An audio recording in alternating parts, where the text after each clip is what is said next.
जय हिंद दोस्तों, स्वागत है आप सभी लोग का हमारे और आपके इस प्यारे से यूट्यूब चैनल रैपिड नॉलेज में। जैसा कि आपको पता है, हमने अपने इस चैनल पे maths foundation toppers batch 2025 launch किया है, जिसमें हमने नंबर सिस्टम के 2 क्लास कंप्लीट कर चुके हैं। आज ये नंबर सिस्टम की तीसरी क्लास होने वाली है, जिसमें हमने पिछले 2 क्लास में पढ़ाए गए कॉन्सेप्ट के आधार पर आज इसको वीडियो में हम न्यूमेरिकल सॉल्व करेंगे। और ये न्यूमेरिकल आपके एग्जाम्स के लिए बहुत ही ज़्यादा इंपॉर्टेंट होने वाले हैं, क्योंकि इसमें हमने जो न्यूमेरिकल लाया है वो बहुत ही ज़्यादा सर्च करके लाया है। ठीक है, आइए इसी क्रम हम लोग वीडियो को आगे बढ़ाते हैं और न्यूमेरिकल सॉल्व करते हैं जल्दी जल्दी।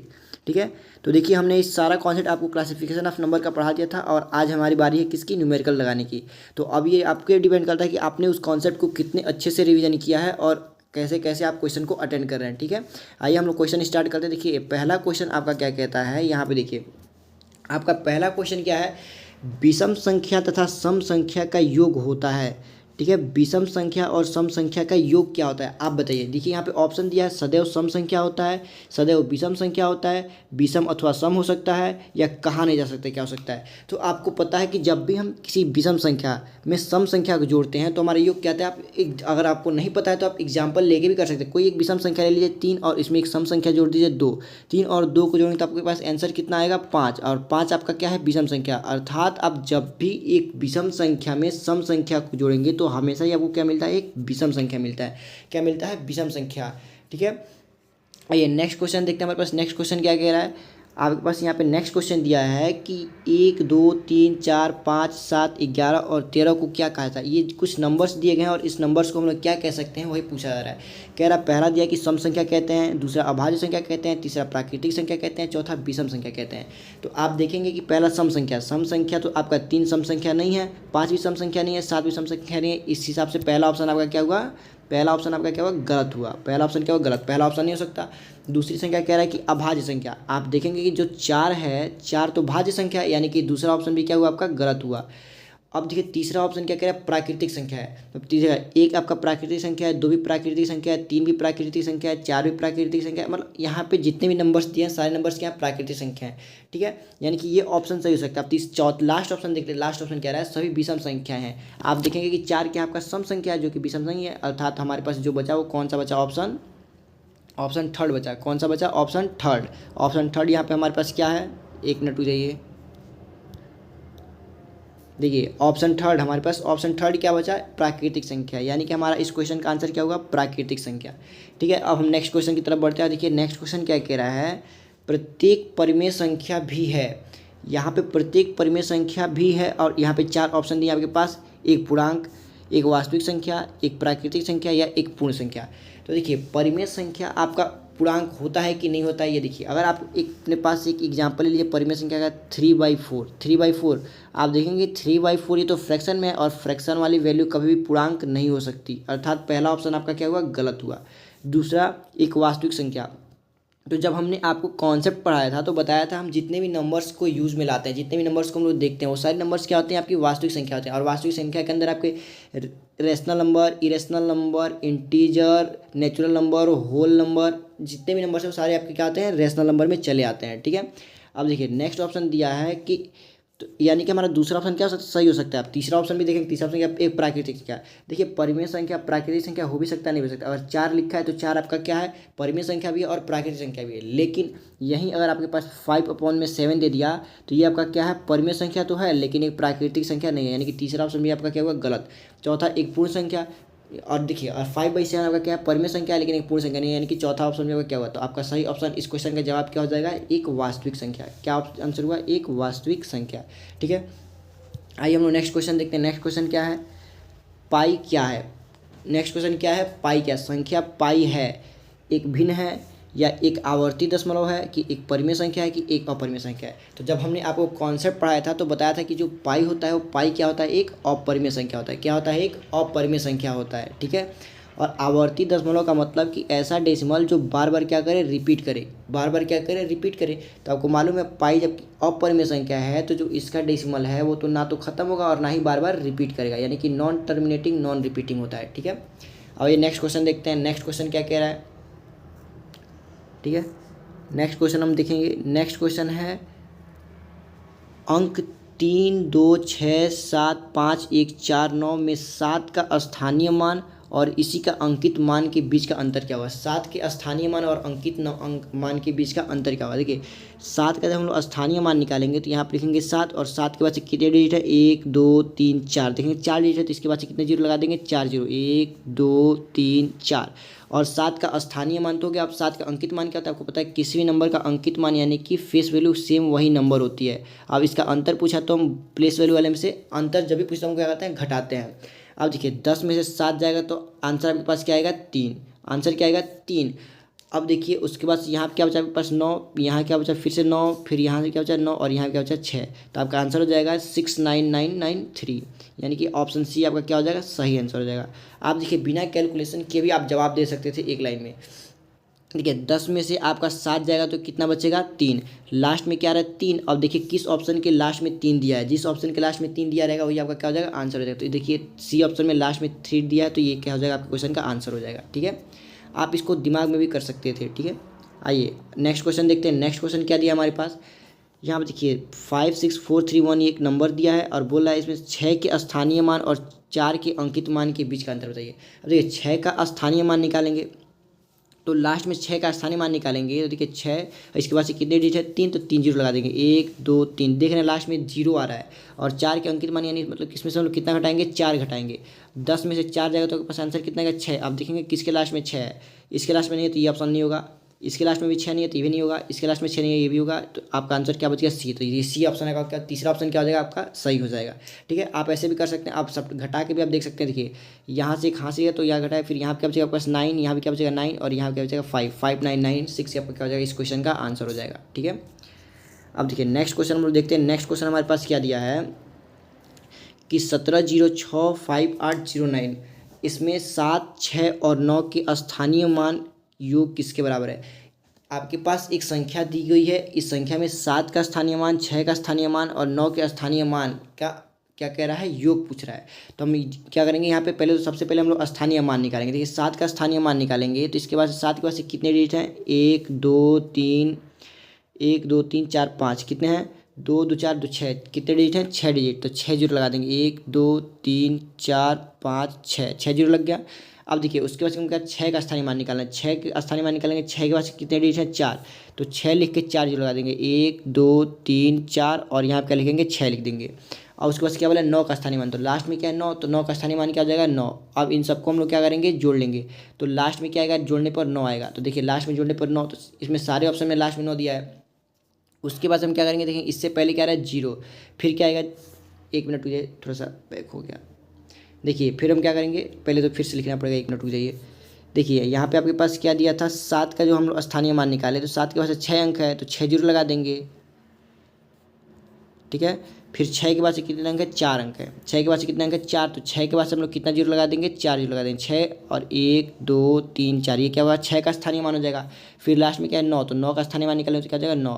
अब देखिए इन सबको जोड़ेंगे तो यहाँ पे क्या आ जाएगा आपके पास 9 आ जाएगा। फिर जोड़ेंगे तो क्या आ जाएगा 0 फिर जोड़ेंगे तो क्या आएगा 0 फिर जोड़ेंगे तो क्या आएगा 0 उसके बाद से 6 फिर 0 फिर 7 यानी कि जोड़ने पर आंसर आपके पास कितना आ रहा है 706009 706009 यानी कि ऑप्शन 3 आपका क्या हो जाएगा इस क्वेश्चन का सही जवाब हो जाएगा। ठीक है, इस सबका स्थानीय मान को हमको क्या करना था ऐड करना था। ठीक है, आइए हम नेक्स्ट क्वेश्चन देखते हैं। नेक्स्ट क्वेश्चन हमारे पास क्या दिया है। नेक्स्ट क्वेश्चन यहाँ पे हमारे पास दिया है कि यहाँ पे एक नंबर दिया इसमें बोला है दोनों 6 के स्थानीय मानों का गुणनफल ज्ञात कीजिए। क्या करना है इसमें 2 ठो 6 दिख रहा है एक यहाँ पे और यहाँ पे इन दोनों का क्या करना है स्थानीय मान निकाला है और इनका गुणा कर रहा है और क्या करना है गुणा करना है और उसका आंसर बताया हमारे पास कितना आएगा। अब देखिए इस 6 के बाद से देखिए आप करेंगे पहले वाले 6 का जब आप स्थानीय मान निकालेंगे तो कितना होगा आपके पास 1 इसके बाद से 3 डिजिट तो 3 जीरो लग जाएगा। ठीक है, दूसरे वाले 6 का आप स्थानीय मान निकालेंगे तो इसके बाद से कितने अंक हैं 1 तो इसके बाद से कितना जीरो लग जाएगा 1 जीरो लग जाएगा। अब देखिए गुणा करने पर टोटल जीरो कितने आएंगे इसको और आप गुणा करते हैं तो टोटल जीरो कितना आएगा 3 जीरो यहाँ पर 1 जीरो यहाँ पे 4 जीरो। तो अब देखिए किस में लास्ट में 4 जीरो दिया है यहाँ पे 3 जीरो ये ऑप्शन नहीं होगा। यहाँ पे एक भी जीरो नहीं तो ये भी ऑप्शन नहीं होगा। यहाँ पे 1 जीरो ये भी ऑप्शन नहीं होगा। यानी कि आपके पास बचा हुआ ऑप्शन क्या है 3। ये आपका क्या हो जाएगा सही जवाब हो जाएगा। अगर आप गुणा करने जाते हैं तो 6 की 6 में गुणा करेंगे कितना होगा 36 और कितने जीरो हैं 3 1 4 तो यहाँ पे आप क्या करेंगे 4 जीरो लगा देंगे 1 2 3 4 देखिए ये आपका क्या होगा आंसर होगा इस क्वेश्चन का। ठीक है, आपको क्वेश्चन समझ में आया होगा। चलिए अब नेक्स्ट क्वेश्चन देखते हैं। नेक्स्ट क्वेश्चन हमारे पास क्या दिया है। ये इंपॉर्टेंट क्वेश्चन है और इसको थोड़ा ध्यान से आप समझिएगा। ठीक है, यहाँ पे आपको दिया है कि माना कि A1 A2 A1 A2 dot dot dot A7 अलग अलग ऐसी स्वैच्छित धनात्मक पूर्णांक संख्याएं हैं। यहाँ पे धनात्मक पूर्ण संख्याएं हैं जो कि 1 2 डॉट डॉट डॉट 7 को बार बार लेकर बनाई गई हैं। ठीक है, इसके कहने का मतलब है कि A1 की वैल्यू कितनी है, 1 है। A1 की वैल्यू कितनी है, 1 है। A2 की वैल्यू कितनी है, 2 है। और A3 की वैल्यू कितनी 2 है। और A3 की वैल्यू कितनी है, 3। यानी कि A4 की वैल्यू कितनी हो जाएगी, 4 हो जाएगी। और इसी प्रकार A7 की वैल्यू कितनी हो जाएगी, 7। ठीक है, ये सारी संख्याएं लिखी हैं। उसके बाद से कह रहा है तब संख्या A1 माइनस 1 A2 माइनस 2 और इसी प्रकार इन सब का क्या है, A1 minus 1 into A2 minus 2 into A3 minus A3 dot dot dot A7 minus 7 की वैल्यू को क्या करनी है, फाइंड करनी है। और बताना है कि ये इसका जो सॉल्व करने में जो आंसर आ रहा है विषम संख्या यदि परिणाम शून्य नहीं है। मतलब अगर इसका गुणा करने पे अगर हमारे पास परिणाम शून्य नहीं आ रहा है तो हमेशा वो एक विषम संख्या होगी। तो सबसे पहले तो हम लोग गुणा करके देखेंगे गुणा करने पे आ क्या रहा है। ठीक है, आप देखेंगे A1 की वैल्यू कितनी है, हमारे पास 1 है। और 1 में से आप 1 को माइनस करेंगे तो कितना आएगा, 0। अब आप 0 में किसी भी संख्या का गुणा कर देंगे। अब देखिए यहाँ पे जब बाकी सारी संख्याएं लिखी हैं, अब पहली वाले का ही मान अगर हमारे पास आएगा 0, अब 0 में किसी भी संख्या का गुणा करेंगे तो आपके पास जो आंसर आएगा क्या आएगा, 0 ही आएगा। अब देखिए आंसर क्या आएगा, 0 ही आएगा। तो यहाँ पे हम देखेंगे इसमें ऑप्शन क्या क्या दिया है, विषम संख्या यदि परिणाम शून्य नहीं है तो हमारे पास परिणाम क्या आएगा, शून्य आएगा। यानी कि पहला ऑप्शन गलत। अब देखिए आवश्यक रूप से शून्य, यानी कि जो हमारा आंसर आएगा वो हमेशा ही शून्य होगा। तो आप देख सकते हैं कि इस पहले वाले के ही वैल्यू अगर 0 आ गई, अब 0 में आप किसी संख्या से भी गुणा करें तो आंसर हमेशा 0 ही आएगा। यानी कि दूसरा ऑप्शन हमारा क्या है, एकदम सही है। ठीक है, आइए नेक्स्ट क्वेश्चन देखते हैं। नेक्स्ट क्वेश्चन क्या दिया हमारे पास, नेक्स्ट क्वेश्चन दिया है निम्नलिखित में से कौन सी अभाज्य संख्या नहीं है। तो हम आप लोगों को जब पढ़ा रहे थे तो सबसे पहले हमने बताया था कि आप चेक करेंगे कि अभाज्य संख्या नहीं है, इसको पहचान कैसे करेंगे। तो सबसे पहले जिस भी संख्या के लास्ट डिजिट 0 दिख जाए, 2 दिख जाए, 4 दिख जाए, 6 दिख जाए, 8 दिख जाए और 5 दिख जाए, क्या दिख जाए, 5 दिख जाए, तो आप समझ जाएंगे कि वो कभी भी अभाज्य संख्या नहीं होगी। तो आप देख रहे हैं किसी के भी लास्ट डिजिट में ये सारी नंबर्स नहीं दी गई हैं। फिर दूसरा तरीका हम आपको बताए थे, दूसरा तरीका आपको क्या बताए थे कि अब हम देखेंगे डिजिट का सम निकालेंगे। क्या करेंगे, डिजिट का सम निकालेंगे, यानी कि अंकों का योग करेंगे और देखेंगे और वो 3 से कट जा रहा है तो संख्या भी 3 से कट जाएगी। देखिए 4 1 5, ये आपका 3 से नहीं कट रहा है, यानी कि इसको छोड़ देंगे अभी। दूसरा देखेंगे 5 1 कितना हो गया, 6, 5 1 कितना हो गया, 6। और 6 आपका क्या होता है, 3 से कट जाता है, यानी कि दी हुई संख्या भी आपको क्या होगी, 3 से कट जाएगी। यानी कि 51 जो है आपका भाज्य संख्या नहीं है। 51 क्या है आपका अभाज्य संख्या नहीं है। 51 क्या है, अभाज्य संख्या नहीं है। ठीक है, वैसे आप इसको नॉर्मली भी कर सकते हैं कि देखिए 17 के पहाड़े में था, अगर आपको टेबल कम से कम 30 तक याद है, अगर आपको 17 का पहाड़ा याद रहता है तो आप देखते हैं कि 17 तिया क्या होता है, 51। 17 तिया क्या होता है, 51। यानी कि आपको पता चल रहा है कि 51 क्या है, अभाज्य संख्या नहीं है। ठीक है, नेक्स्ट क्वेश्चन चाहिए, देखते हैं नेक्स्ट क्वेश्चन क्या है हमारे पास। ठीक है, नेक्स्ट क्वेश्चन दिया है नीचे दी गई संख्याओं में से कौन सी परिमेय संख्या नहीं है। इसमें से बताना है कौन सी संख्या परिमेय संख्या नहीं है। क्या नहीं है, परिमेय संख्या नहीं है। परिमेय संख्या नहीं है। परिमेय संख्या कैसी होती है आपको बता दें, एक होता है परिमेय संख्या, एक होता है अपरिमेय संख्या। अपरिमेय संख्या मतलब कि जो भी संख्या हमारे पास रूट के अंदर होती हैं, किसके अंदर, रूट के अंदर बच जाती हैं, वो सारी संख्या क्या होती हैं, अपरिमेय संख्या होती हैं। तो बोला परिमेय संख्या नहीं है, मतलब कि जो संख्या परिमेय संख्या है, अपरिमेय संख्या, उसको हम लोग क्या करना है, फाइंड आउट करना है। क्या करना है, फाइंड आउट करना है। अब देखिए अगर आप 64 का क्यूब, देखिए इसके ऊपर 3 लिखा है, रूट बना के अगर इसके ऊपर जो भी संख्या लिख दी है समझिए वो उसका हम कहना है वही रूट निकालना है। ठीक है, इसके ऊपर 3 लिखा है तो इसका मतलब हमको क्या करना है, क्यूब रूट निकालना है। सारी संख्याओं को क्या करना है, क्यूब रूट निकालना है। अब आपको मालूम है जो 4 होता है किसका क्यूब होता है, 64 क्या होता है, किसका क्यूब होता है, 4 का क्यूब होता है। किसका क्यूब होता है, 4 का क्यूब। तो 4 का जब क्यूब होता है तो 64 का क्यूब रूट निकालेंगे तो हमारे पास आंसर कितना आ जाएगा, 4। और 4 क्या है, एक परिमेय संख्या है। तो यानी कि पहला ऑप्शन तो नहीं होगा। अब देखिए 64 दिया, दूसरा ऑप्शन क्या दिया, स्क्वायर रूट ऑफ 64। क्या दिया है, स्क्वायर रूट निकालने के बोला है किसका, 64 का। अब आपको बताना है कि 64 किस नंबर का स्क्वायर होता है। तो 64 किस नंबर का स्क्वायर होता है, 8 का। यानी कि इसको भी आप जब सॉल्व कर रहे हैं तो इसका आंसर कितना आ रहा है आपका, 8। और 8 क्या होता है आपका, 8 क्या होता है, एक परिमेय संख्या होता है। तो यानी कि ये वाला ऑप्शन आपका क्या हुआ, गलत हुआ। अब देखिए क्यूब रूट ऑफ 8 दिया है, क्यूब रूट ऑफ 8 दिया है। क्या दिया, क्यूब रूट ऑफ 8। अब आपको मालूम है जो 8 है वो किस संख्या का क्यूब होता है, तो ये होता है 2 का क्यूब। किसका क्यूब होता है, 2 का। तो यानी इसका आंसर निकलेगा क्या आएगा आपके पास, 2। यानी 2 भी क्या आपका एक परिमेय संख्या है, 2 भी क्या आपका एक परिमेय संख्या है, यानी कि ये भी आपका ऑप्शन नहीं होगा। तो बचा हुआ जो लास्ट ऑप्शन है वही क्या हो जाएगा, आपका आंसर हो जाएगा। क्योंकि देखिए आप जब रूट 8 को सॉल्व करेंगे, रूट में 8 को क्या करेंगे, स्क्वायर रूट ऑफ 8 सॉल्व करेंगे, तो इसका मतलब कि 8 इंटू 8 नहीं, एक मिनट रुक जाइए, अंडर रूट में 8 है, इसका मतलब ये क्या हुआ आपके पास रूट में क्या हो जाएगा 2 × 2 × 2, 3 बार 2 आएगा और इसमें से आपको दो दो का एक जोड़ा बन जाएगा। तो जिस भी संख्याओं का जोड़ा बन जाता है उसमें से एक दो क्या जाएगा आपके पास बाहर आ जाएगा, यानी कि इसका क्या हो जाएगा 2 √2 और 2 √2 हो गया। अब देखिए यहाँ पे रूट वाली संख्या क्या होगी आपके पास मिलने लगी, यानी कि जब भी आपके पास रूट वाली संख्या दिखे तो समझिएगा वो क्या है, एक अपरिमेय संख्या, परिमेय संख्या नहीं है, यानी कि आपका आंसर क्या हो गया 4th। ठीक है, आइए नेक्स्ट क्वेश्चन देखते हैं। नेक्स्ट क्वेश्चन हमारे पास क्या दिया है।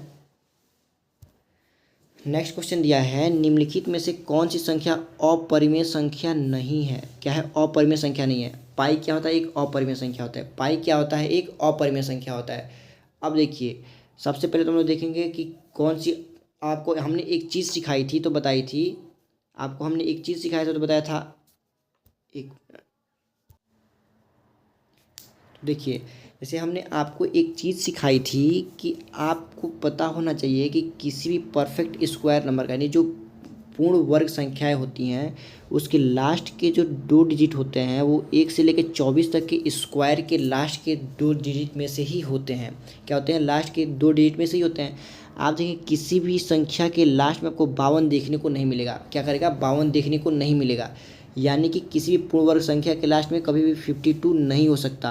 यानी कि अगर 52 नहीं हो सकता तो जो ये नंबर लिखा है कभी पूर्ण वर्ग संख्या नहीं लिखा है, और जब ये पूर्ण वर्ग संख्या नहीं लिखेगा इसका मतलब कि रूट से कभी भी बाहर नहीं आ सकता, क्योंकि रूट से तो बाहर वही है जो पूर्ण वर्ग संख्या होगा। तो यानी कि ये पूर्ण वर्ग संख्या नहीं लिखा है, यानी कि ये आपका क्या हो, एक अपरिमेय संख्या हो। लेकिन हमसे पूछा क्या, जो अपरिमेय संख्या नहीं हो।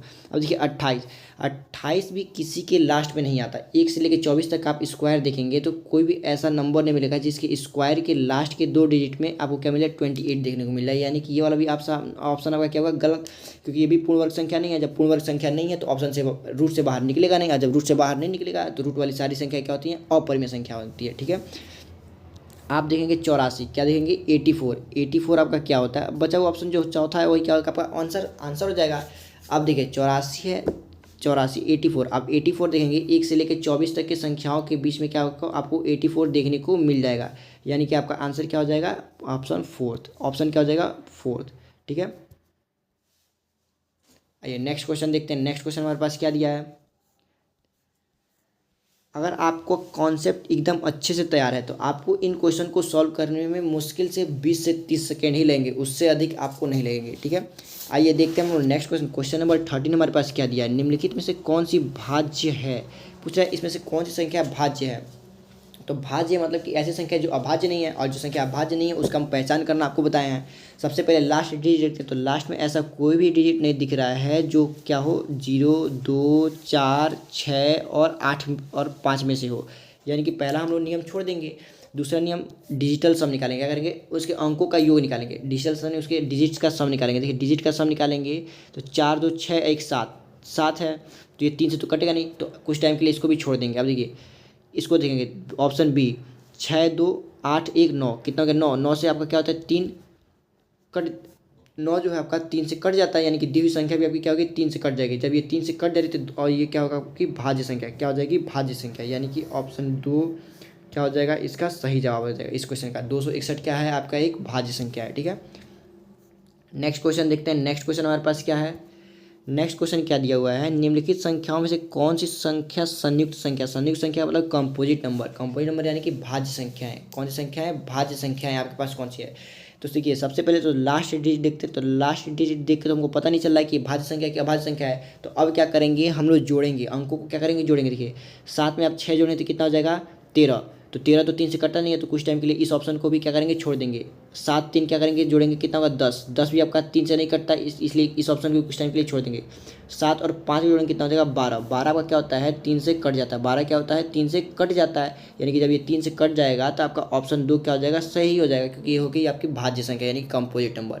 वैसे अगर आपको पहाड़ा भी याद रहता है 19 का, तो 19 या कितना होता है 57, यानी 19 ये पूरी बार क्या हो जाएगा कट जाएगा। जब ये कट जाती है क्या हो जाएगा कि भाज्य संख्या यानी कि संयुक्त संख्या हो जाएगी। ठीक है, आइए नेक्स्ट क्वेश्चन देखते हैं। नेक्स्ट क्वेश्चन हमारे पास क्या दिया है, पूछ रहा है कि निम्न में से कौन सी एक परिमेय संख्या है। क्या है, निम्नलिखित में कौन सी एक परिमेय संख्या। परिमेय संख्या का मतलब कि उस वैल्यू को रूट से क्या करना पड़ेगा, बाहर निकालना पड़ेगा। अगर इसके अंदर से रूट से उस संख्या क्या हो जाएगी, बाहर आ जा रही है, तो समझ जाइए वो क्या हो जाएगी, आपकी परिमेय संख्या हो जाएगी। अब देखिए परिमेय संख्या हो जाएगी, अब देखिए जो ये है क्यूब रूट ऑफ 32, 32 किसी भी संख्या का क्यूब रूट नहीं हो सकता, क्योंकि किसी भी संख्या का क्यूब निकालेंगे तो 32 नहीं आता, यानी कि पहला ऑप्शन आपका क्या हुआ, गलत हुआ। पहला ऑप्शन क्या हुआ, गलत हुआ। अब देखिए फिफ्थ रूट ऑफ 32 दिया, फिफ्थ रूट ऑफ 32 दिया, इसका मतलब कि रूट के अंदर जो संख्या दी हुई है, रूट के अंदर जो संख्या दी हुई है, इसको हम लोग क्या करेंगे, अभाज्य गुणनखंडों के रूप में इसको पहले तोड़ेंगे। किसके रूप में तोड़ेंगे, अभाज्य गुणनखंडों के रूप में। अब अभाज्य गुणनखंडों के रूप में हम लोग कैसे तोड़ते हैं, इसका मतलब होता है, देखिए सबसे पहले हम क्या लिखेंगे 32, और इसका जैसे जिस प्रकार से आप लोग एलसीएम निकालते हैं उसी प्रकार से इसको ब्रेक करेंगे। सबसे पहले 2 से काटेंगे कितनी बार कट जाएगा, 16 बार में। फिर 2 से काटेंगे कितनी बार कट जाएगा, 8 बार में। 2 से काटेंगे कितनी बार कट जाएगा, 4 बार में। फिर 2 से काटेंगे कितनी बार कट जाएगा, 2 बार में। और फिर से 2 से काटेंगे कितनी बार कट जाएगा, 1 बार में। आप इसी प्रकार देखें कितना 2 है, 1 2 3 4 5, 5 बार 2 आया, ठीक है। यानी कि रूट में आपके पास क्या हो जाएगा, 32 को आप क्या लिख सकते हैं, 2 इंटू 2 इंटू 2 इंटू 2 इंटू 2 लिख सकते हैं ना। 2 दूनी 4, 2 दूनी 8, 2 दूनी 4, 2 दूनी 8, 2 दूनी 16, 2 दूनी 32 हो गया। आपको निकालना है क्या है, फिफ्थ रूट। फिफ्थ रूट का मतलब कि यहाँ पे देखिए रूट के ऊपर जो भी नंबर लिखा होता है, इसका मतलब हम उतने नंबर्स का पेयर बना के एक नंबर बाहर लिखना है। देखिए इसमें हम लोग क्या करना है, 5 2 का एक पेयर बनाना। देखिए इसमें 5 2 काउंट करेंगे, 1 2 3 4 5। अब 5 जोड़ा मिल गया, यानी कि रूट से 1 2 बाहर आ जाएगा। 5 का पेयर बनाएंगे तो 1 2 क्या आ जाएगा, बाहर आ जाएगा। स्क्वायर रूट में क्या करते हैं, 2 2 का जोड़ा बनाते हैं और एक संख्या बाहर लिखते जाते हैं। क्यूब रूट में क्या करते हैं, 3 3 का जोड़ा बनाते हैं, एक संख्या बाहर निकालते हैं, ठीक है। और फोर्थ रूट निकालना है तो 4 4 का जोड़ा बनाएंगे और एक संख्या बाहर निकालेंगे। सिक्स्थ रूट निकालना है तो 6 6 संख्याओं का जोड़ा बनाएंगे और एक संख्या बाहर निकालेंगे। हमको क्या करना है, फिफ्थ रूट ऑफ 32 निकालना है तो 5 संख्याओं का एक जोड़ा बनाएंगे और बाहर निकालेंगे। तो देखेंगे 5 संख्याओं का जोड़ा बनाने पर 1 2 क्या गया, बाहर आ गया, और ये संख्या क्या होगी, रूट से बाहर आ गई। जब संख्या रूट से बाहर आ गई तो आपकी क्या हो जाएगी, एक परिमेय संख्या हो जाएगी, क्योंकि 2 हमारा क्या होता है, एक परिमेय संख्या होता है, ठीक है। यानी कि ऑप्शन दूसरा आपका क्या होगा, इस क्वेश्चन का सही जवाब होगा। ऑप्शन दूसरा क्या होगा, आपको इस क्वेश्चन का सही जवाब होगा। आइए नेक्स्ट क्वेश्चन देखते हैं। नेक्स्ट क्वेश्चन हमारे पास क्या है, नेक्स्ट क्वेश्चन दिया है कि निम्न में से कौन सी संख्या परिमेय संख्या है, निम्न में से कौन सी संख्या परिमेय संख्या है। अब आपको मालूम है, देखिए 128 जो होता है, 128 देखते ही आपको दिमाग में आना चाहिए। हमने आपको एक टेबल लिखवाया था, 2 की पावर 1, 2 की पावर 2, 2 की पावर 3, 2 की पावर 4 का वैल्यू क्या होता है। उसी प्रकार आप जब देखेंगे कि 2 की पावर 7, 2 की पावर 7 की जो वैल्यू होती है कितनी होती है, 128 होती है। कितनी होती है, 128 होती है। कितनी होती है, 128। यानी कि 2 का गुणा हम लोग कितनी बार करेंगे, 7 बार। 2 की गुणा कितनी बार करेंगे, 7 बार। 2 गुणे 2 गुणे 2 गुणे कितनी बार लिखेंगे, 7 बार। हमको निकालना है क्या है, सेवन्थ रूट निकालना है। सेवन्थ रूट निकालना है मतलब कि 7 2 का एक जोड़ा बना के निकालना है। तो इसका हम जो 128 को ब्रेक करेंगे तो 7 बार 2 आएगा। कितनी बार 2 आएगा, 7 बार 2। तो यहाँ पे सेवन्थ रूट निकालना है, इसलिए 1 2 क्या आ जाएगा, बाहर आ जाएगा। तो 1 2 बाहर आ गया, तो यानी कि रूट से ये संख्या आ गई बाहर। सेवन्थ रूट निकालने पे आपके पास जो आंसर आया क्या आ रहा है, 2 आ रहा है। क्या आ रहा है, 2 आ रहा है। अब 2 आपका क्या हो गया, रूट से बाहर आ गया। अब देखिए जब 2 बाहर आ गया तो आपको मालूम है 2 क्या है, आपका एक परिमेय संख्या है, यानी कि ऑप्शन ए आपका इस क्वेश्चन का आ जाएगा, सही जवाब हो जाएगा, ठीक है। 128 किसी भी संख्या का क्यूब रूट नहीं होता, इसलिए ऑप्शन गलत। 128 किसी भी संख्या का फिफ्थ रूट नहीं होता, इसलिए ये भी ऑप्शन गलत। 128 किसी भी संख्या का सिक्स्थ रूट नहीं होता, इसलिए ये भी ऑप्शन क्या होगा, आपका हो जाएगा गलत, ठीक है। आइए नेक्स्ट क्वेश्चन देखते हैं क्या दिया। नेक्स्ट क्वेश्चन हमारे पास दिया है क्वेश्चन नंबर 17, हम लोग देखेंगे क्या दिया है, ठीक है। निम्नलिखित में से कौन एक परिमेय संख्या है, हमको बताना है इसमें से कौन एक परिमेय संख्या। देखिए 12 का हम लोग क्यूब रूट निकालेंगे तो ऐसी कोई भी संख्या नहीं है जिसका क्यूब करने में हमारे पास क्या आ जाए, 12 आ जाए, यानी कि ये संख्या भी क्या होगा, रूट में होगा। तो ऑप्शन एक क्या हमारे पास गलत। अब देखिए दूसरा ऑप्शन क्या दिया है, cube root of 4। Cube root of 4 दिया है तो ऐसी कोई भी संख्या नहीं है जिसका हमको क्यूब निकालने पर ऑप्शन क्या मिल रहा है, आंसर क्या है, 4 है। 4 किसी भी संख्या का क्यूब नहीं होता है। इसी प्रकार आप देखेंगे क्यूब रूट ऑफ 8, 8 का हमको क्या करना है, क्यूब निकालना है। 8 का क्या करना है, क्यूब निकालना है। अब 8 किसका क्यूब होता है, आपको मालूम होगा कि 8 किसका क्यूब होता है, 2 का, यानी कि इसका आंसर क्यूब रूट निकालेंगे 8 का तो आंसर कितना आएगा आपके पास, 2। आंसर कितना आएगा, 2। और 2 आपका क्या है, एक परिमेय संख्या है, यानी कि इस क्वेश्चन का आंसर क्या हो जाएगा आपके पास, ऑप्शन 3। ऑप्शन 3 का जाएगा इस क्वेश्चन का सही जवाब, ठीक है। नेक्स्ट क्वेश्चन देखेंगे हमारे पास। नेक्स्ट क्वेश्चन क्या दिया है, नेक्स्ट क्वेश्चन दिया है कि निम्नलिखित में से कौन सा एक परिमेय संख्या है, ठीक है। निम्नलिखित में से कौन सा एक परिमेय संख्या है, क्या चीज़, परिमेय संख्या। आप बताइए इसमें से कौन सा एक परिमेय संख्या है। परिमेय संख्या का मतलब कि रूट में कोई वैल्यू नहीं दिखनी चाहिए। देखिए यहाँ पे क्यूब रूट ऑफ 4 दिया है, क्यूब रूट ऑफ 4, तो 4 किसी भी संख्या का क्यूब नहीं होता, यानी कि ये वैल्यू रूट से बाहर ही नहीं निकलेगी, तो ये आपका क्या होगा, एक अपरिमेय संख्या, इसलिए ऑप्शन ये क्या होगा, गलत हो गया। अब देखिए यहाँ पर दिया cube root of 8। Cube root of 8 आपको मालूम है जो 8 होता है 2 का क्यूब होता है, यानी कि क्यूब रूट ऑफ 8 की वैल्यू कितनी हो जाएगी, 2।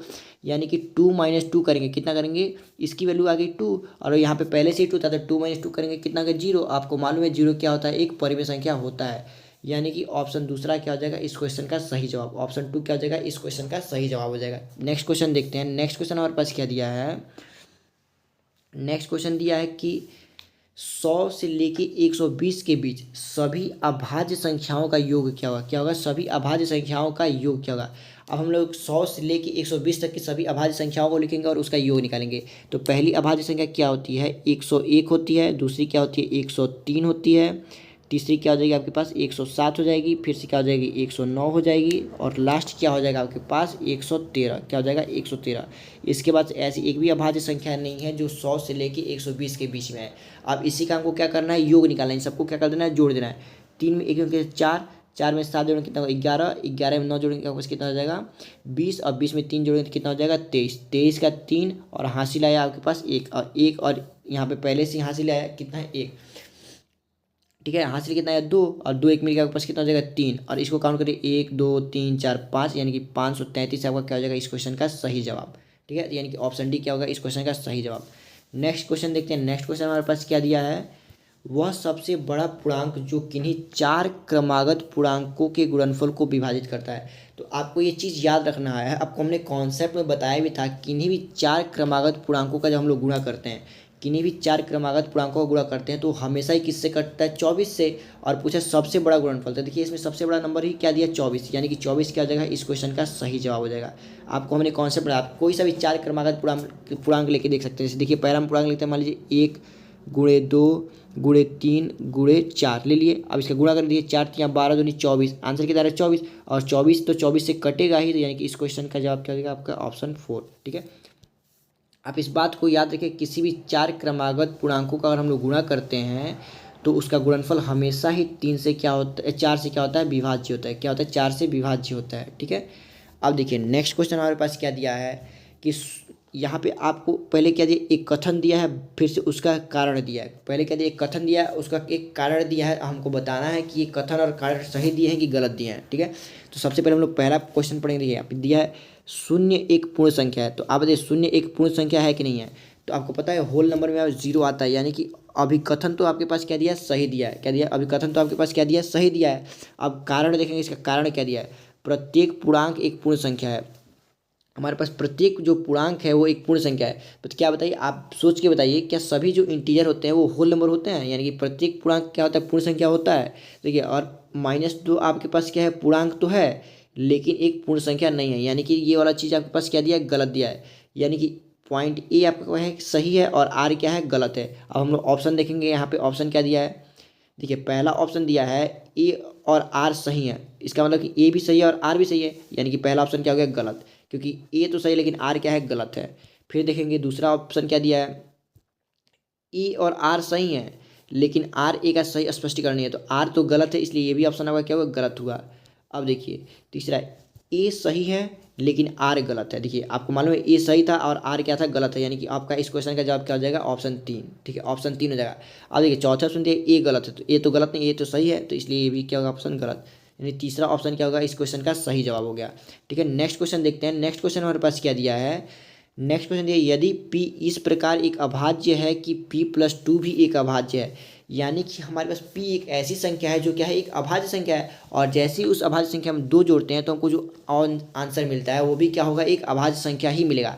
तो अब उसके बाद से इस हिसाब से आपसे 2 क्वेश्चन पूछा है कि p into P plus two plus 1 एक परफेक्ट स्क्वायर नंबर है। तो सबसे पहले तो हम लोग p अपने मन से एक कोई वैल्यू मान लेंगे जो क्या हो? इस कंडीशन को फॉलो करता हो। देखिए पी और हम अपने मन से 2 क्या मानते? 3 मानते। क्या मान लिए? 3 मान लिए। अब जैसे आप 3 में 2 जोड़ेंगे, किसमें 3 में 2 जोड़ेंगे तो कितना आएगा आपके पास? 5। देखिए 3 भी आपका क्या है? एक प्राइम नंबर है, 5 भी क्या है? एक प्राइम नंबर है, यानी पी की वैल्यू क्या हमने माना है? 3। पी की वैल्यू क्या मानी है? 3। पी इक्वल टू कितना जगह? 3। अब देखिए अब हम इस क्वेश्चन को सॉल्व करते हैं। क्वेश्चन क्या बोल रहा है कि p into p+2+1 is a perfect square, यानी कि एक पूर्ण वर्ग संख्या है। अब देखेंगे हम लोग क्या एक सही कह रहा है या गलत। तो p की वैल्यू हम लोग कितने माने थे? 3। कितनी माने थे? p की वैल्यू 3। अब इस 3 में हम लोग मल्टीप्लाई करना है किससे? 3+2 और +1 से। देखिए 3+2 कितना हो जाएगा? 5। अब 5 से जाएगा कितना होता है? 15। 15 में 1 जोड़ेंगे तो आपके पास आंसर कितना आएगा? 16। क्या आएगा? 16। अब आपको पता है 16 16 क्या होता है? एक पूर्ण वर्ग संख्या होता है। किसका स्क्वायर होता है? ये 4 का। किसका स्क्वायर होता है? 4 का, यानी 4 का वर्ग कितना होता है? 16। यानी कि ऑप्शन आपका ये पहला जो पूछा है क्वेश्चन, ये क्या है? सही है। पहला वाला क्या है? पहला पॉइंट सही दिया है। आप देखें हम लोग सेकेंड पॉइंट क्या दिया है? कह रहा है कि p जो 12 है, 12 p+2 का भाजक है। मतलब कि जो 12 है इसको क्या करता है, काटता है, इसको क्या है पूरी पूरी तरीके से भाग इसमें चला जाता है। 12 से अगर हम इस संख्या में भाग देंगे तो क्या होगा, पूरी पूरी तरीके से कट जाएगा।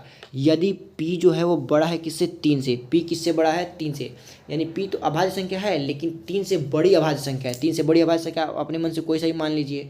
3 से बड़ी अभाज्य संख्या हम अगर 5 मानते हैं तो 5 में 2 जोड़ेंगे तो क्या आएगा, 7, यानी कि 5 भी आपकी एक अभाज्य संख्या है, 7 भी आपका क्या अभाज्य संख्या है, और उस कंडीशन को फॉलो भी कर रहा है। ठीक है, p अभाज्य संख्या होना चाहिए और p+2 भी आपके पास क्या होना चाहिए, अभाज्य संख्या होना चाहिए। देखिए p अभाज्य संख्या है और p+2 भी क्या है, अभाज्य संख्या है, यानी कि हमने यहाँ पे p की वैल्यू क्या मानी, 5 मानी है।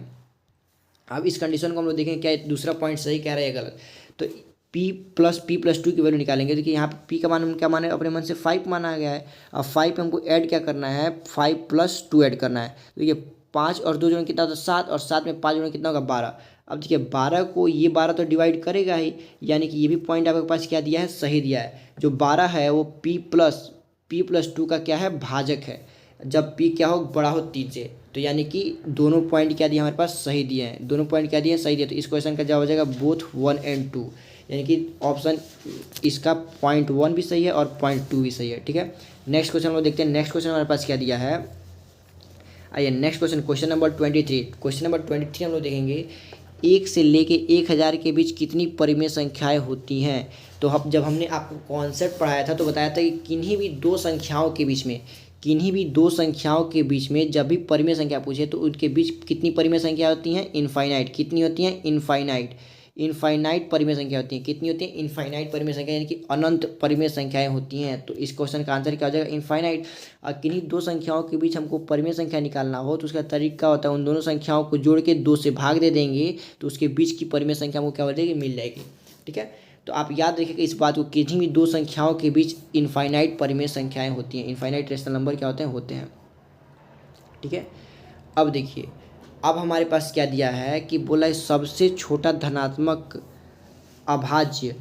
ठीक है, सबसे छोटा धनात्मक अभाज्य मान लीजिए p, अपने मन से हम p को मान लेते हैं कि धनात्मक अभाज्य है कि 2 की पावर p -1 क्या है, अभाज्य नहीं है।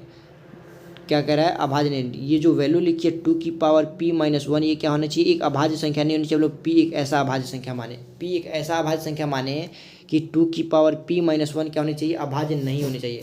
तो देखिए अगर हम लोग ऑप्शन ए लेते हैं, क्या लेते हैं, ऑप्शन ए लेते हैं, तो 2 की पावर 5 और -1, 2 की पावर 5 -1 करेंगे तो 2 की पावर 5 कितनी होती है, आपको याद होना चाहिए। वैल्यू हमने लिखवाया है 2 की पावर 5 यानी कि 32 होता है। और 32 में से आप जब 1 माइनस करेंगे तो आपके पास आंसर क्या है, 31। और 31 क्या है, आपका एक अभाज्य संख्या है, लेकिन हमको चाहिए क्या, जो अभाज्य नहीं हो। यानी कि पहला ऑप्शन तो आपका क्या हो जाएगा, गलत हो जाएगा। पहला ऑप्शन क्या हो जाएगा, आपका गलत हो जाएगा। अब देखिए आपके पास अगर दूसरा ऑप्शन यहाँ पे दिया है, दूसरा ऑप्शन क्या दिया है, 11। अब हम क्या करेंगे, 11 की जब हम लोग वैल्यू निकालेंगे, 11 की वैल्यू, तो 2 की पावर 11 करेंगे। अब 2 की पावर 11 हम लोग निकालेंगे तो 2 की पावर 11 कितनी होती है, आप लोग जल्दी सोच बताइए। 2 की पावर 10 कितनी होती है, 1024। और 1024 का हम लोग जब दुगना करेंगे तो आपके पास कितना हो जाएगा, 2048। कितना हो गया, तो 2 की पावर 11 का जो वैल्यू होता है कितना होता है, 2048। कितना होता है, 2048। और इसमें से वो क्या करना है, -1 करना है। तो जैसे ही हम लोग 2048 में से हम लोग -1 करेंगे, कितना करेंगे, -1 करेंगे तो कितना आएगा, 2047। अब सोचिए 2047 हमारे पास किससे कटता है, 2047 किसी से कटता है या नहीं कटता है। आप जल्दी जल्दी अपने दिमाग में सोचेंगे तो आप देखेंगे कि 2047 ये क्या है, 23 से कटता है। किससे कटता है, 23 से। आप 23 से काटेंगे और ये कितनी बार में कट जाएगा, 89 बार में कटेगा। कितनी बार में कटेगा, 89 बार में कटेगा। यानी कि ये संख्या क्या हो गई, 23 से तो कट गई, यानी ये एक अभाज्य संख्या नहीं है। क्या है, अभाज्य संख्या नहीं है। आपके इस क्वेश्चन का जवाब क्या हो जाएगा, 11। आपका इस क्वेश्चन का जवाब क्या हो जाएगा, 11। देखिए आपको अपना कैलकुलेशन तेज करने के लिए हमने आपसे कई बार बता चुका है कि आपको कैलकुलेशन तेज करने के लिए 1 से लेकर 30 तक के पहाड़े याद होने चाहिए, 1 से लेकर 30 तक के क्यूब याद होने चाहिए और 1 से लेकर 30 तक के स्क्वायर याद होने चाहिए, तभी आपकी कैलकुलेशन स्पीड तेज होगी। ठीक है, आइए नेक्स्ट क्वेश्चन हम लोग देखते हैं। नेक्स्ट क्वेश्चन हमारे पास क्या दिया है, क्वेश्चन नंबर 25। ठीक है, क्वेश्चन नंबर 25 हमारे पास क्या दिया है, x+1 और x+3, यहाँ पे 3 अभाज्य संख्या दी है। देखिए x का मान क्या है, जिसके लिए x और x+1, x+1 और x+3 सभी क्या हो, अभाज्य संख्या होनी चाहिए। क्या होनी चाहिए, अभाज्य संख्याएं होनी चाहिए। तो देखिए इसको सॉल्व करने से अच्छा हम लोग ऑप्शन का यूज करेंगे और अपने मन से x की वैल्यू यहाँ पे पुट कर देंगे। यहाँ पे x का मान पूछ रहा है ना, तो हम लोग x का मान ही ऑप्शन में दिया है। हम लोग x का मान अपने मन से क्या रखते हैं, 0 पुट करते हैं। जैसे ही आप x के मान 0 पुट करेंगे तो इसकी वैल्यू क्या आ जाएगी 0, और इसकी वैल्यू क्या आ जाएगी 1, और इसकी वैल्यू क्या आ जाएगी 0 में 3 जोड़ने क्या 3। अब देखिए 0 तो आपका क्या है, अभाज्य संख्या नहीं होता है, यानी कि इस क्वेश्चन का आंसर कभी भी 0 नहीं होगा।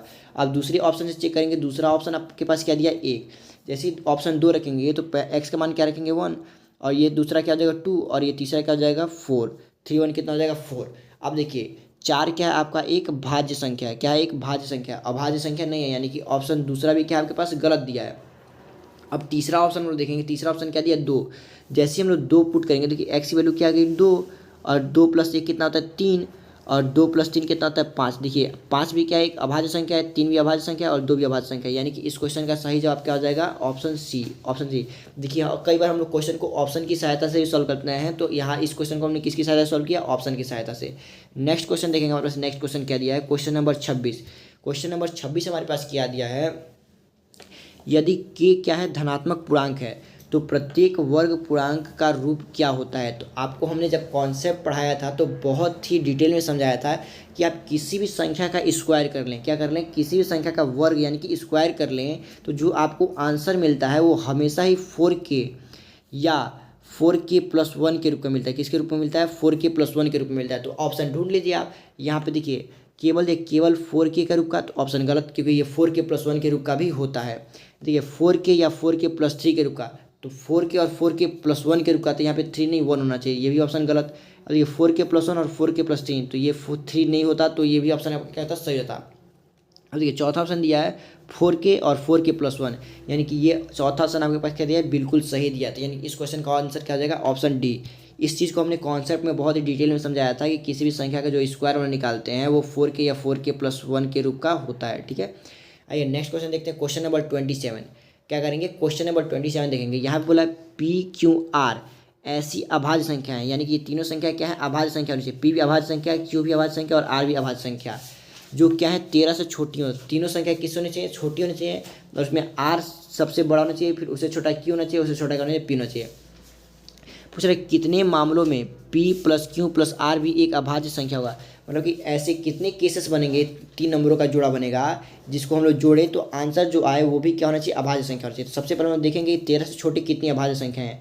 13 से छोटी कितनी अभाज्य संख्या है, देखिए पहला अभाज्य संख्या आपके पास क्या है, एक मिनट, पहला देखिए पहला अभाज्य संख्या आपके पास क्या हो जाएगा, पहला अभाज्य संख्या देखिए 2 हो गया, फिर 2 से बड़ा क्या होता है 3 होता है, 3 से बड़ा क्या होता है 5 होता है, 5 से बड़ा होता है 7, और 7 से बड़ा होता है 11।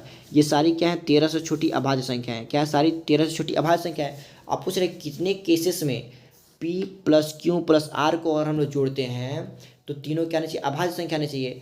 अब आपको मालूम है 3 अभाज्य संख्या कैसी होती है, विषम होती हैं। अभाज्य संख्या कैसी होती है, विषम होती हैं, ठीक है। तो अगर आप किसी भी विषम संख्या में किसी भी विषम देखिए अगर आप 2 को ऐड करते हैं, देखिए क्या करेंगे 2 को ऐड करेंगे, इन 2 विषम संख्याओं को जब जोड़ेंगे तो आपको क्या मिलेगा 8, और 8 में जब आप 2 जोड़ेंगे तो कितना 10, 10 क्या मिला आपके पास सम संख्या, सम संख्या क्या होता है 2 से कट जाता है। यानी आप क्या करेंगे कभी भी इसमें लेंगे तो तीनों में 2 को शामिल नहीं करेंगे, क्योंकि आप जैसे ही 2 को इन 2 अभाज्य संख्याओं में जोड़ेंगे, ठीक है, 2 अभाज्य संख्या में जोड़ते हैं आपके पास एक सम संख्या मिलने लगेगा, क्या मिलने लगेगा एक सम संख्या मिलने लगेगा। और सम संख्या क्या होता है भाज्य होता है, इसलिए हम लोग जो वैल्यू 2 है इसको कभी भी काउंट नहीं करेंगे, क्योंकि देखिए और 3 अभाज्य संख्याओं में से एक अभाज्य संख्या आपके पास 2 ले लेते हैं तो जोड़ने के बाद हमेशा आपके पास एक सम संख्या मिलता है। आप लेके देख सकते हैं कोई सा भी 3 अभाज्य संख्याओं का जोड़ा लीजिए जिसमें से एक संख्या करनी चाहिए 2 होनी चाहिए। जैसे कि एक ऑप्शन लेते हैं 2 में हम क्या जोड़ेंगे 5 और 7 को जोड़ते हैं, क्या करते हैं 5 और 7 को जोड़ते हैं, ठीक है। 5 अभाज्य संख्या, 7 भी अभाज्य संख्या, 2 भी अभाज्य संख्या, 7 5 कितना 12, 12 2 कितना 14, क्या मिल गया आपके पास एक सम संख्या मिल गया। सम क्या होता है भाज्य होता है, यानी कि यहाँ पे भी देखिए ये क्या हो गया भाज्य संख्या हो गया। हमको चाहिए कैसा एक अभाज्य संख्या चाहिए, इसका सम कैसा आना चाहिए अभाज्य संख्या, यानी कि 2 को हम लोग शामिल नहीं करेंगे। अब देखिए एक और एग्जाम्पल एक दिखाते हैं, हम 2 को ले लिया और कोई और दूसरा अभाज्य संख्या लेते हैं, एक 11 ले लेते हैं और एक क्या ले लेते हैं 13 ले लेते हैं, इसको ऐड करेंगे देखिए 11 2 कितना 13 और 13 13 कितना आपके पास 26, 26 क्या एक भाज्य संख्या, क्या है इवन नंबर आ रहा है, ये क्या है एक भाज्य संख्या। यानी कि आप देखेंगे कभी भी 3 मामलों में आप क्या करें 2 को कभी भी शामिल नहीं करेंगे, यानी कि 2 के अलावा जितनी भी अभाज्य संख्या है 13 से छोटी उसकी सहायता से हमको बताएंगे कि कितने पेयर पॉसिबल हैं। तो देखिए 2 से बड़ी 3 हो गया, 5 हो गया, 7 हो गया और 11 हो गया। आप देखिए 3 में 5 को जोड़ेंगे और 7 को जोड़ेंगे, देखिए 7 5 कितना होता है 12, 12 3 18, यानी इन तीनों अभाज्य संख्याओं को अगर आप जोड़ रहे हैं तो आपके पास क्या मिल रहा है, एक सम संख्या मिल रहा है। क्या मिल रहा है, सम संख्या, और वो भी तो 7 5 12, 12 3 क्या होता है, सम संख्या नहीं विषम संख्या मिल रहा है, लेकिन वो भी कैसा मिला है, भाज्य संख्या मिला है। देखिए 7 में 5 जोड़ेंगे कितना होगा 12, 12 में 3 जोड़ेंगे कितना होगा 15। अब 15 क्या होता है, एक भाज्य संख्या होता है। 15 क्या होता है, एक भाज्य संख्या। यानी कि ये वाले पेयर क्या है, पॉसिबल नहीं। यानी कि हम ये पेयर नहीं लेंगे, आप कोई दूसरा नंबर सोचेंगे। क्या करेंगे, दूसरा नंबर सोचेंगे। दूसरा नंबर ये हम सोचते हैं, दूसरा पेयर बनाने की कोशिश करते हैं। हम एक बार क्या लेंगे, 5 7 और 11 को लेके देखेंगे। किसको लेके देखेंगे, 5 7 और 11 को। देखिए 7 5 कितना था 12, अब 12 10 22 1 23, कितना, इन तीनों को जोड़ने पर कितना रहा 23, और 23 क्या होता है आपका एक अभाज्य संख्या होता है। यानी कि ये पेयर क्या है, पॉसिबल है। अब देखो क्या और कोई पेयर बन सकता है, तो अब देखिए एक बार 3 में 7 को जोड़िए, 7 में 3 जोड़ेंगे कितना होगा 10, और 10 में 11 जोड़ेंगे तो कितना होगा 21। 10 में 11 जोड़ेंगे तो बस कितना होगा 21। यानी कि ये भी पेयर क्या आपके पास पॉसिबल नहीं है। अब देखिए एक बार आप अब देखिए 11 3 5 और 11 को लिख देंगे। किसको देखेंगे, 3 5 और 11 को लिख देंगे। देखिए 5 3 कितना होता है 8, और 11 8 कितना होता है 19। यानी कि 3 5 और 11 को लेके जब देख रहे हैं तो इसको जोड़ने पे कितना आ रहा है 19। अब इसके अलावा ऐसा कोई भी पेयर नहीं है संख्याओं का जिसको जोड़ें तो हमें क्या मिले, एक अभाज्य संख्या मिले। देखिए पहला पेयर हमारे पास क्या मिला, पहला पेयर हमारे पास मिला 5 7 और 7 5 कितना होता है आपके पास, देखिए 12। अब 12 में 11 जोड़े तो पास कितना गया, यानी कि 13। तो पहला पेयर मिला था 5 7 और 11 का, और दूसरा पेयर क्या मिला 3 5 और 11 का। क्या मिला 3 5 और 11 का। क्या मिला 3 5 11, 5 3 8, और 8 में 11 कितना 19। यानी केवल दो ही पेयर पॉसिबल है। कितने पेयर पॉसिबल है, दो। एक 3 5 7 11 का, और दूसरा 3 5 11 का, 3 5 11 का। इसके अलावा और कोई पेयर पॉसिबल नहीं है जो अभाज्य संख्या होगा, जो 13 से छोटा और जोड़ने पर अभाज्य संख्या मिले। ठीक है, तो इस क्वेश्चन का आंसर हो जाएगा केवल दो पेयर। ठीक है,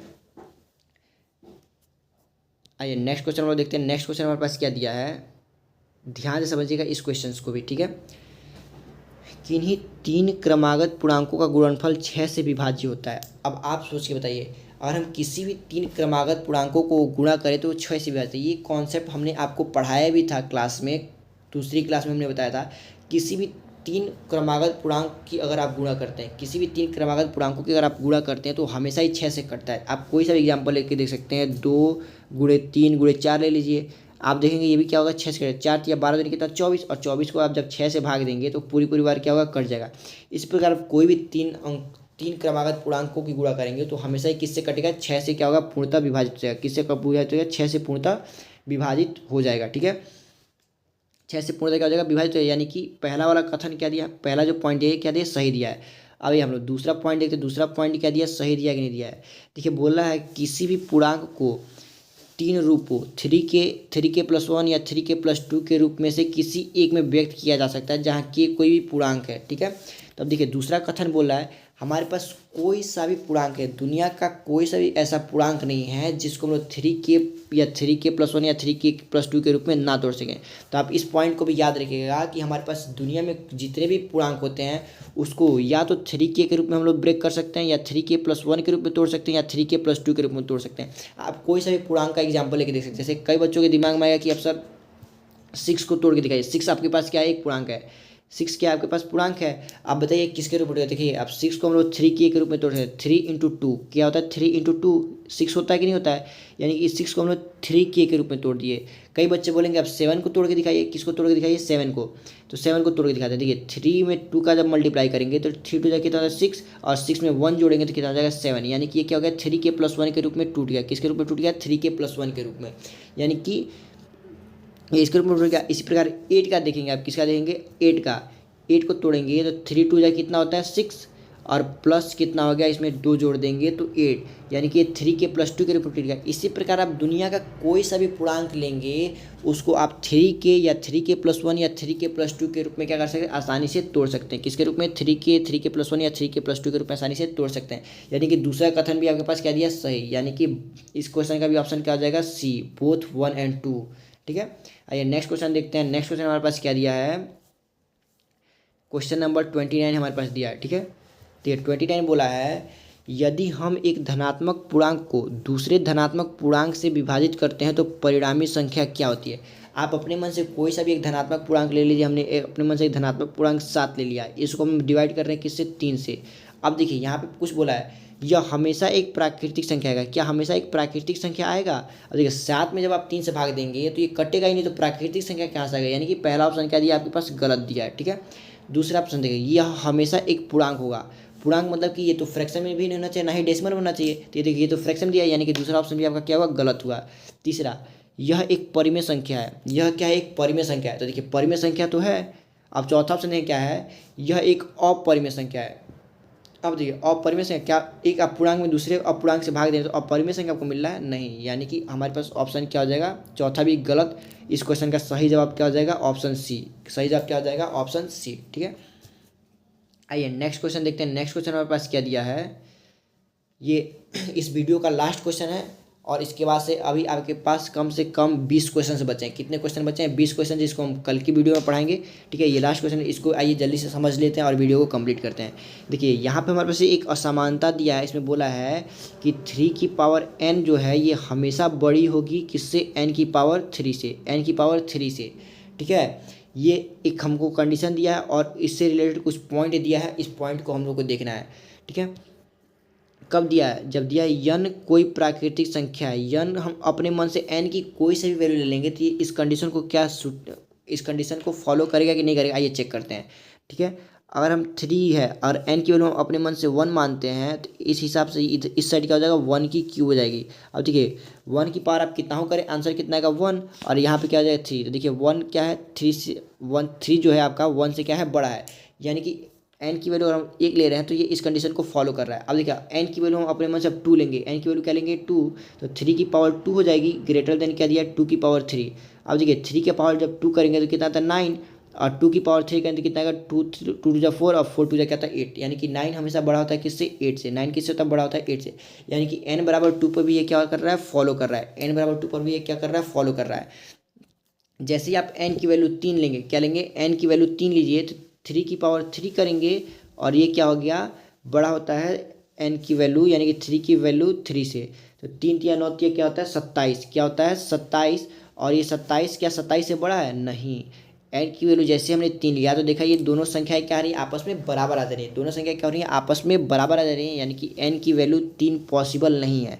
n की जो वैल्यू है वो कभी भी 3 नहीं हो सकती। इसके अलावा n की आप कोई भी वैल्यू लेंगे तो इस कंडीशन को क्या करेगा, फॉलो करेगा। तब आइए हम लोग ऑप्शन लगाते हैं। n कोई प्राकृतिक संख्या है, क्या n कोई प्राकृतिक संख्या हो सकता है, नहीं। n हम कोई प्राकृतिक संख्या नहीं ले, 3 को इसमें हम लोग शामिल नहीं करेंगे। यानी कि पहला ऑप्शन आपका क्या हुआ, गलत। दूसरा ऑप्शन n 2 से बड़ी प्राकृतिक संख्या है। अब क्या कह रहा है, n जो है 2 से बड़ी प्राकृतिक संख्या है। अब देखिए 2 से बड़ी प्राकृतिक संख्या तो 3 भी होती है, यानी n की वैल्यू 3 भी हो सकती है। तो 3 तो हम देख रहे हैं 3 नहीं होना चाहिए, यानी कि दूसरा ऑप्शन मेरे पास क्या दिया है, गलत। तीसरा ऑप्शन क्या दिया है, n 3 से बड़ी एक प्राकृतिक संख्या है। n जो है 3 से बड़ी प्राकृतिक संख्या है। क्या 3 से छोटी ऐसी कोई प्राकृतिक संख्या नहीं है जो इस कंडीशन को फॉलो नहीं करते। तो हम देखें कि n बराबर 2 पर भी ये कंडीशन फॉलो हो रहा है और n बराबर 1 पर भी ये कंडीशन फॉलो हो रहा है। ठीक है, यानी कि ये भी ऑप्शन क्या हुआ, गलत, क्योंकि ये केवल 3 से बड़ी बोला है, 3 से छोटी पे भी ये कंडीशन जबकि फॉलो कर रहा है। और लास्ट ऑप्शन इसमें क्या दिया है, 3 को छोड़कर n एक प्राकृतिक संख्या। अब देखिए 3 के अलावा जितनी भी प्राकृतिक संख्या उस पर ये कंडीशन क्या हो रहा है, फॉलो कर रहा है। यानी कि ऑप्शन चौथा हमारे पास क्या हुआ, इस क्वेश्चन का सही जवाब हुआ। ठीक है, अगर आपको यह वीडियो पसंद आई हो तो इस वीडियो को लाइक शेयर और सब्सक्राइब जरूर करें। और वीडियो इतना ध्यान से देखने के लिए आपका बहुत बहुत शुक्रिया। और इस वीडियो को हम कल आगे बढ़ाएंगे और इसमें आपको टोटल और कम से कम 15-16 क्वेश्चन है जिसको हम लोग कल और कंप्लीट करेंगे। ठीक है, वीडियो देखने के लिए धन्यवाद फिर से।